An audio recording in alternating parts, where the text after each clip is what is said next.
De nouveaux billets et une nouvelle monnaie, le ZiG, pour Zimbabwe Gold, en français, l'or du Zimbabwe. Le gouvernement l'assure, la devise permettra de relancer l'économie et surtout de lutter contre l'hyperinflation, un mal qui ronge le pays depuis plusieurs décennies. Nous avons mis en place un nouveau cadre de politique monétaire qui favorisera la stabilité, la simplicité, la certitude et la prévisibilité. Et j'espère que vous nous aiderez à faire fonctionner cette monnaie. Au Zimbabwe, l'inflation est un sujet de la vie quotidienne. Chaque génération est traversée par de nouvelles réformes monétaires pour tenter d'y faire face. Il y a d'abord eu le dollar zimbabwéen, adopté en 1980 par le régime de Mugabe.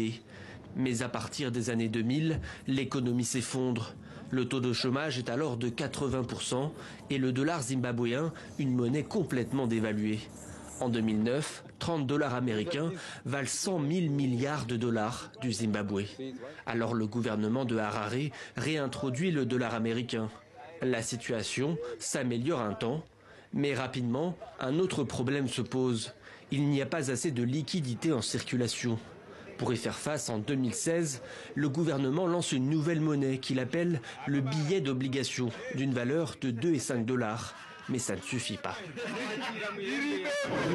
Nous n'avons constaté aucune amélioration depuis l'introduction de la nouvelle monnaie et nous recevons toujours le même petit montant de 100 dollars ou moins.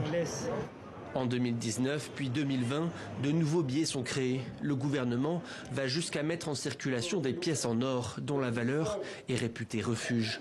Mais rien n'y fait, le marché noir prospère.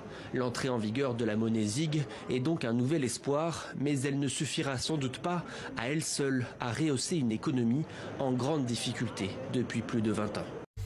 On reçoit ça. Ouais, c'est embêtant. À chaque fois que vous publiez une vidéo, vous devez avoir des notifications comme ceci. Je sais que je crie oui fort, que je suis contre les... Ça. Les sanctions commencent à pleuvoir.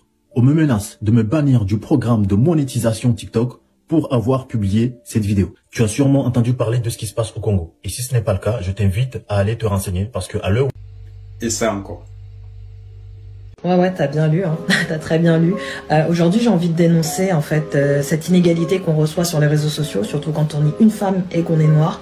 Le nombre de commentaires que je signale tous les jours et pour lesquels j'ai toujours une réponse en mode « Ah ben non, ça n'en fera pas les consignes communautaires ». Je me pose des questions de quelle communauté vous parlez parce que c'est quand même assez intriguant. Là, je pense qu'il n'y a pas plus clair. On sait très bien que c'est une originalité, donc le concepteur de ce mot-là est très original. Je pense que ça en est de trop pour le cercle africain. Liberté de communication, de partage et de connaissances. C'est la raison pour laquelle nous avons mis sur pied le réseau social africain Jiba World, disponible sur App Store et Play Store.